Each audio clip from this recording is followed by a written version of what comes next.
मनुष्य जब जन्म लेता है उसके पहले दो कर्मों से उसके शरीर की रचना होती है, पाप कर्म और पुण्य कर्म से।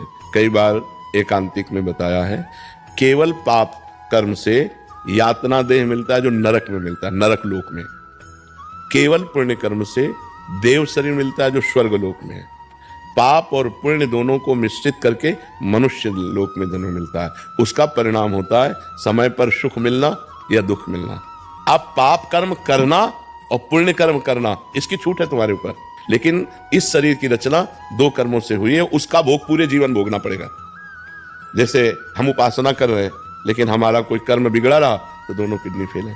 तो अब ये शरीर का कर्म है, पूर्व जन्म के शरीर में जो हमने पाप कर्म किए उससे इस शरीर का निर्माण हुआ, और इस शरीर की माता के गर्भ से ही किडनी में दोष था, वो जो पॉलिसिस्ट किडनी कहते हैं वो। वैसे हमें कर्म करने के लिए स्वतंत्रता है, हम पाप कर्म कर सकते हैं या पुण्य कर्म कर सकते हैं। वो प्रारब्ध से नहीं प्रेरित है, वो पहले से निश्चय नहीं है। पहले से निश्चय सुख और दुख, पाप का फल दुख और पुण्य का फल सुख। आप समझ रहे?